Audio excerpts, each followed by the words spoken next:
depth of serving his heart. There is no one out there that works harder than Brian and that would give, literally the shirt off his back to help you. Whether it's a student, a colleague, a friend, what have you, that is what Brian Coley is, and most deserving of this award. He has welcomed me into his family with Jana and Brent. It's kind of a really nice thing to be an honorary Coley, but the things that he has accomplished over the years, John touched on it, the OATA, or him being president, and then bringing the meeting, which is a coup. Those of us who have been in this district for a long time know it took an act of Congress to get it to Tulsa. And we've had it once more since then. So, and it's true, Brian was instrumental in that. When he was president of our state association, we were making great strides. Brian, if someone wasn't going to do it, Brian did it on his own and never wanted a thank you or anything like that. Truly a great friend and a servant's heart. But before I bring him up on the stage, we have a little surprise for you. Uh-oh.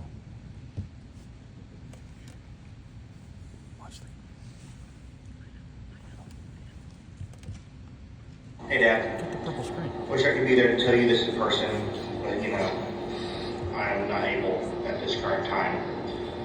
I just want to tell you how happy I am for you for this career and lifetime achievement that you are being honored with this weekend. You have worked so freaking hard for this. From the time I was in the locker room with you at 6 weeks old, to be able to walk with you on the sidelines at an age where you had your hand firmly on my shoulder or the back of my collar, to yank me back in case a play came my way, or the time I tried to walk out onto the wrestling mat during a heavyweight bout and you carried me off like a suitcase in my overalls. That and so many more memories from working with you in high school, being your right-hand man, setting up your sidelines, bouncing ideas off you. And then you sacrifice so much to provide for Mom and I will forever be grateful. And you worked so hard, and now you're bringing up the next generation of athletic trainers to walk in your footsteps, to do what you have done to make the profession as good as it is. And I am so happy for you. And I'm so proud of you. Again, I wish I could be there, but I can't. And I'll see you this summer in Orlando. So that was Brent Coley, Brian's son. Thanks, Dad, for everything in life. You've done so much to help me, to help Mom, Brandon when she was with us, Mama, Papa, and Papa. I know we are all so happy for you. And you're going to continue doing great things. And again, I can't wait to see you in Orlando and hug you and then go ride some roller coasters. Congratulations, Dad. I love you. That was Brent Coley, his son, who's a current enlisted U.S. Air Force station in Pensacola. So we were excited that he got to do that. We kept it a secret. So please help me with your applause and introduce the newest member of the MAATA Hall of Fame 2025 class, Brian Coley.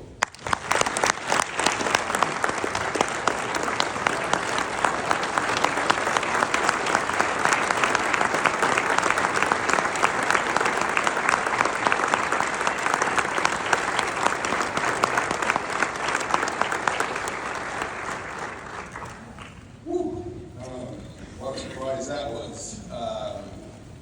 He was texting me earlier and had no idea that he had done that. And so I was going to get right into this. I'm going to try not to bore you. I know some of my students back home are watching, which means you all will be asleep in 5 minutes like they are every day of class. So first of all, I'd like to take this opportunity to say thank you to President Newman, Director Marshall, and the HOF Induction Committee and the Board of Directors for this great honor. When President Newman called me. It's overwhelming, very much. And I'm glad I had about an hour before my first class to kind of compose myself, because it was very, very overwhelming. Congratulations to the other award members this evening, very deserving. I guess I want to just kind of give you a real quick of how it started. And again, Jeff kind of laid that out for you. I want to give you a little behind the scenes on that. I had made the decision to transfer from one school to another, at the time it was Central State, now University of Central Oklahoma. And really didn't know what school I was going to go to. I was just going to spend the semester there and then transfer somewhere else. And on the evening of 1986, a December evening, as my family sat around the dinner table, my dad just did, like we did earlier, had a blessing of our meal. And he just very simply said this. He said, God, I ask that you lead Brian to the school that you want him to be at, so he can learn to be the best athletic trainer he can be. And I pray that you just lead the best instructor to him, so he can be the best athletic trainer that he can be. And I kid you not when I say this, 45 seconds to a minute later our phone rings. And my mom goes and picks it up, turns to me and says, it's for you. Which then she follows up, which to this day I still do not understand this. She said, I don't recognize this voice. To which, the ladies weren't burning my phone up. So for mom to think she had to screen my calls, I don't know. But on the other end was Jeff McKibben. And I talked to Jeff a couple of days later, and then in 1987, I started working for Jeff, and who imparted a love for this profession in me. And I love this profession from that very day. And it just brings me so much honor. I mentioned my dad. My dad, at the peak of his physical stature, was probably about 5'10", 5'10 and a half, really broad shoulders, forearms that were unbelievable. What I used to call wait a minute hands. I don't know if I'm means of those, because if he wanted you to stop, it was just wait a minute, and you would go absolutely nowhere. My dad has been gone now for about almost 3 years. And in the latter part of his years, he kept using the word legacy. And he would say, son, you're leaving a legacy. You're leaving a legacy. And that was just, and I would just nod my head. Because in my eyes, I was doing what we as athletic trainers do. And that was just simply take care of our patients or our student athletes or any of that situation. But after he passed away, the amount of people that we had come talk to us and say, your dad made an impact on my life. I didn't really treat the word legacy as anything special, because I kind of thought that it was one of those words that just kind of got thrown out everywhere. And when they began to share stories with me about his impact, it really kind of started to soften a little bit. But it was one day, one Sunday, when we came back, we took mom to the church, and a couple came up, and they said, this is Sandra, and her husband is Jim. And the other person said, well, I recognize the name, but I don't really recognize the person. Now, along with the wait a minute hands, my dad had a booming voice. And you can ask anybody in my Little League teams what my middle name was, because they do it after the first practice. Okay?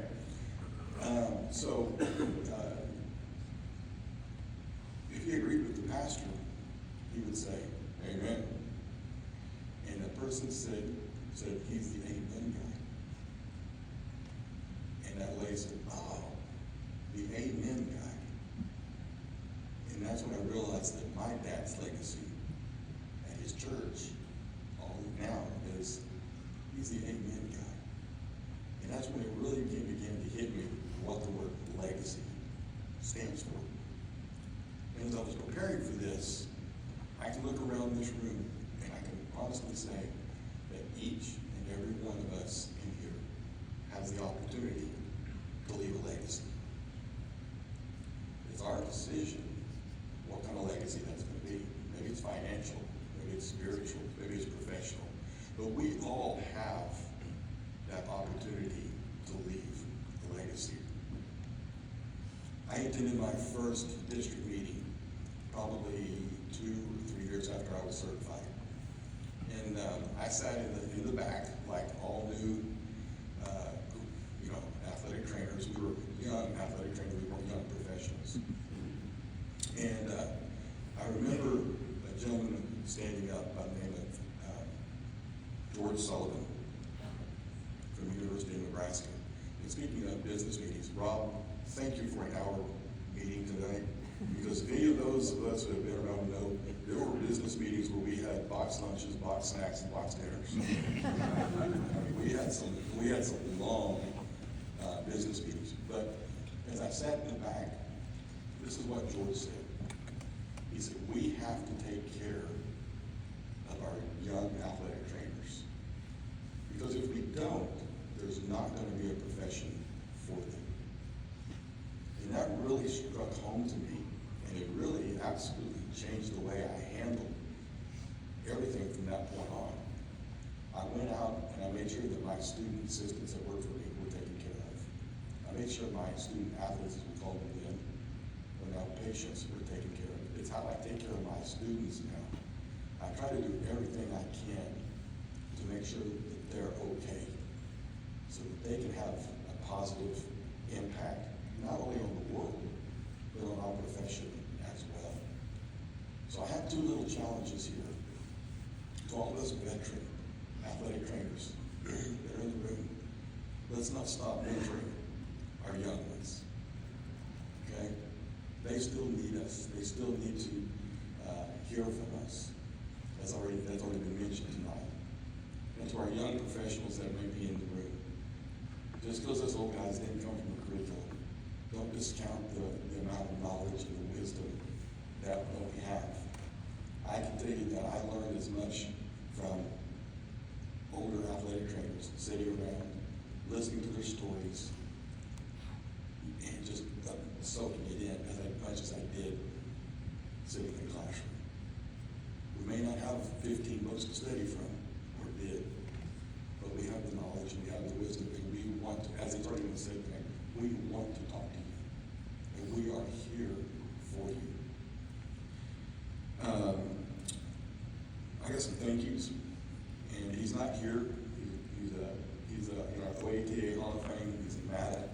He's in NATA. He's my good friend, and Dr. Greg Gardner. So I stole this from him with his permission, and it kind of goes like this. I kind of feel like I'm crawling on a fence post right now. I'm not sure how I got up here, but obviously I had some help. And so I want to say some thank yous real quick. So first of all, to Al Schuford. Al lives in North Carolina and couldn't be here. He was my mentor when I was in graduate school, when I was at the University of Miami when I did my internship. Jeff laid the foundation, and I'm so thankful that Jeff McKibben was put into my life. But Jeff laid the foundation, and Al has continued to build it, and continues to build it to this day. And I am so thankful for him, what he means to me and to my family, even though he tried to discourage my then fiance out of marrying me. So he denies that. I'm sure I'll get a text here in a few minutes. But I am so thankful for him. Wayne Harmon. Wayne, Al, and I have been friends for over 25 years. Thank you for the wisdom, the consistent laughter, and just being there for when I need to blow off little steam. So I appreciate you and all that you've done for me. OETA, on the table area here, Ron, Nicole, Leander, Mike, Casey, Dan. Let me tell you how good Dan is. Okay, how he's really a part of our family. When my son was getting ready to go to the Air Force, Brent had a little bit of an overuse injury, so I said, hey, after work, I'll come by, I'll take a look at it and see what's going on. He goes, that's okay, I'm going to see Dan.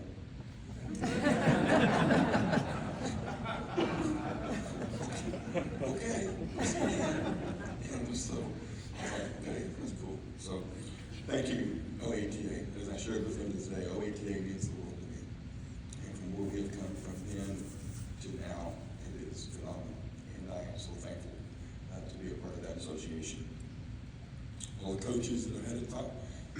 opportunity to work for, and physicians there in the Tulsa area. Greatly appreciated to them.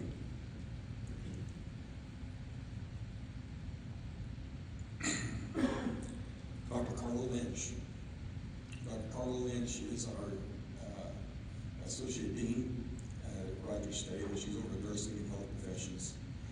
And in my eyes, in my world, if I open a dictionary and see the term rock star, you see Carla Lynch's picture. She was hired to be the chair of the nursing department, and then they also sprung on her, oh yeah, we're going to do an allied health degree program, and you're going to be in charge of it too, and you got to work with this guy.